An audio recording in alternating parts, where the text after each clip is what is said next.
Então tá, vamos falar das bases ou hidróxidos. Então são compostos opostos, né, antagônicos aos ácidos.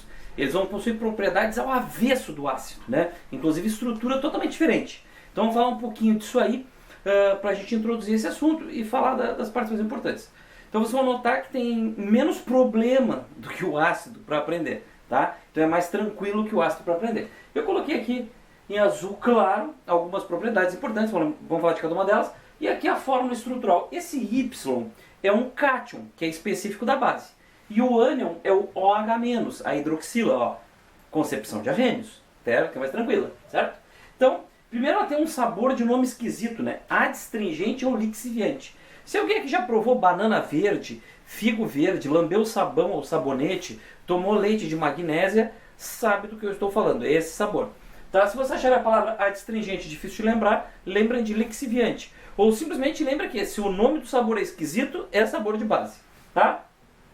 Elas atacam gorduras formando sabão, certo? Então é muito comum se usar base na fabricação de sabão, junto com gorduras. Elas sofrem neutralização junto com os ácidos, formando sal e água. A gente vai ver depois que a gente vai ter que juntar ácido e base nessa reação de neutralização e depois falar de sais, que é a próxima função, tá? Reação mais importante que vocês vão conhecer, tá? Para provas. E a força? Bom, a força dela deriva da capacidade de liberar essa hidroxila na água. O ácido era a capacidade de liberar o hidrônio, a base a hidroxila. E existe uma profunda diferença entre ácido e base. Ácido é uma coisa covalente que sofre fenômeno químico com a água, chamado ionização. A hidrólise do ácido é um fenômeno químico, é uma reação química. A da base não. A hidrólise da base é chamada dissociação, é apenas uma separação dos íons. Ela já é iônica na sua estrutura. Quando vocês botam na água, ela se dissolve, o retículo cristalino iônico se desmancha e os íons ficam livres. Então é apenas um fenômeno físico de separação dos íons, beleza? Então esse fenômeno físico de dissociação pode ser representado assim, ó. A base, em meio aquoso, se dissolve, separando o seu cátion do seu ânion. Esse Y aqui na frente, eu vou botar em cor diferente. Por quê? Tá? Isso aqui é como se fosse um número, ó. Y vezes. Tá? Por quê? Porque aqui vocês têm YOH. Esse Y seria a carga, né, do cátion Y, né? Certo? Então se vocês tiverem aqui, por exemplo, OH2, lá vai dar 2OH. OH3, 3OH e assim por diante. Depois a gente vai ver exemplos disso. Parará, tarará, tarará, tá? Muito bem. Classificação da base. Tem 3 classificações importantes. Eu vou começar da última e depois eu volto. A primeira classificação é quanto ao número de hidroxilas.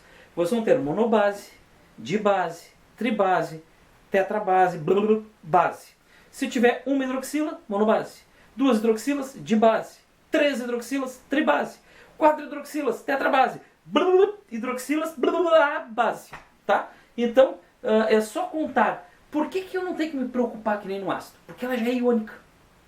Então vai separar. Se tiver 1000 hidroxilas, vai separar as 1000. Então é muito mais tranquilo, é só contar mesmo. Não vai ter exceção. Tá? Essa é muito fácil. Na base, nós não vamos falar só de força. Nós vamos falar de 2 coisas. A força da base e a solução dela em água. E aí vai ter um detalhezinho aí pra gente conversar no meio do caminho. Um probleminha no meio do caminho. Então olha só. Quando a gente diz que uma base é forte, quando a gente diz que a gente é fraco. A classificação é forte e fraca.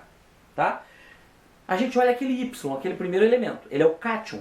Se o cátion for da família 1A ou 2A, a base é forte. Ponto.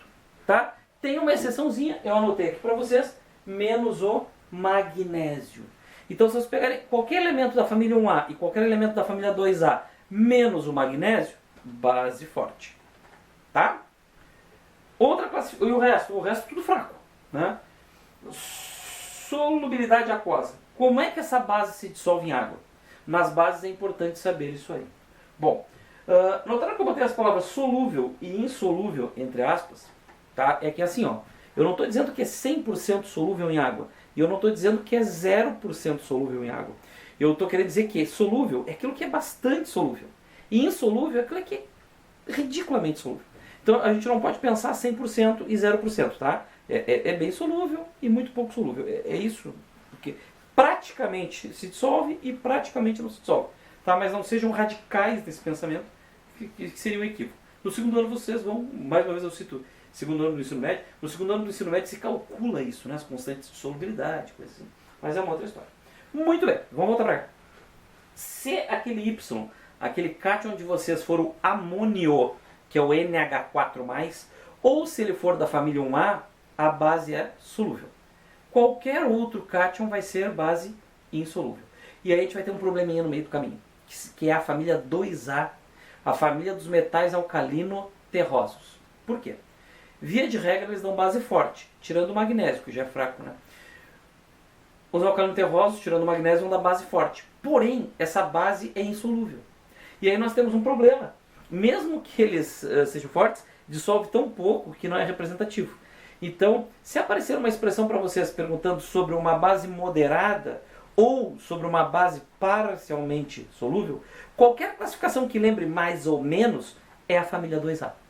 Tá? Por quê? Porque ela vai apresentar boa força, porém baixa solubilidade. Tá certo? Então cria essa mistureba de classificações e podem falar disso, de moderadas ou parcialmente solúveis, seriam essas bases. Tá? Bom, o que nós vamos fazer agora? Nomenclatura de bases. Nomenclatura de bases é a coisa mais simples e simplória do universo.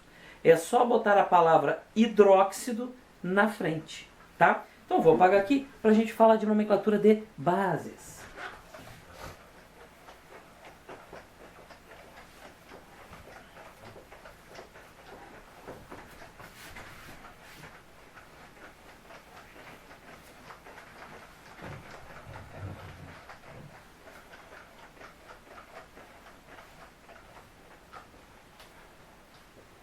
Bom, nomenclatura de bases é muito simples, tá? Nomenclatura de base é feita sempre assim, ó.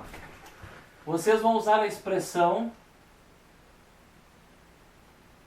hidróxido de, e aqui o nome daquele cátion, do Y. Em caso de ambiguidade, vocês terem bases diferentes a partir do mesmo Y, a partir do mesmo cátion, vocês vão botar aqui o NOx médio de Y em algarismos romanos. Certo? Então eu vou colocar aqui algumas bases para a gente brincar de dar um nome. Então, olha só. Eu vou colocar NaOH, CaOH2, AlOH3, certo? E NH4OH. Como é que vocês dariam o nome dessas criaturinhas? Primeiro, a primeira palavra que vai aparecer ali é hidróxido e a segunda é D. Então todas elas vão ser chamadas hidróxido D.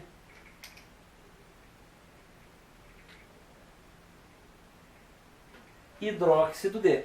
Aí o que eu boto no final do nome? O nome do infeliz do elemento. Então, por exemplo, ali é Na, hidróxido de sódio. Aqui é Ca, hidróxido de cálcio. Ali é Al, hidróxido de alumínio. NH4 é aquele cátion formado pela amônia. Amônia, gás, NH3. Amônio é o íon, por isso que foi masculino, amônio. Então, hidróxido de amônio. O masculino aqui. Se você botar hidróxido de amônia, está errado. Vocês vão tomar um errado e vocês não vão reclamar de ninguém porque vocês são uns babaca. Porque eu estou enchendo o saco para dizer que hidróxido de amônio.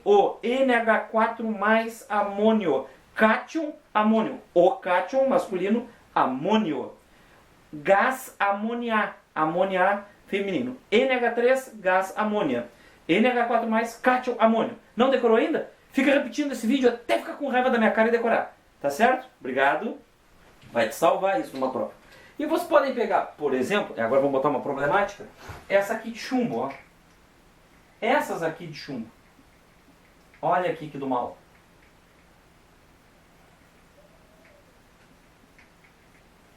Olha só. Duas bases com chumbo, PbOH2, PbOH4. Então vocês vão ter aqui hidróxido de hidróxido de, e os dois vão ser hidróxido de chumbo. Não podemos ter duas substâncias com o mesmo nome. Via de regra, né, isso não se permite. Vocês lembram que a carga do OH é menos 1? Então, menos 1 vezes 2 dá menos 2. Então esse chumbo aqui tem que ter carga mais 2. Menos 1 vezes 4, 4. Então esse chumbo tem que ter carga mais 4. Quando vocês quiserem saber a carga de um cátion de uma base, basta contar as hidroxilas. Dá certinho, ó. 4 hidroxilas mais 4. 2 hidroxilas mais 2. Então o primeiro hidróxido de chumbo, 2. E o outro hidróxido de chumbo, 4. Antigamente se usava oso para o menor NOx e ico para o maior NOx. Então esse aqui que é o menor NOx, 2, seria o hidróxido plumboso, de plumbo, chumbo, né? E esse aqui seria o hidróxido plúmbico, ico porque é o maior NOx.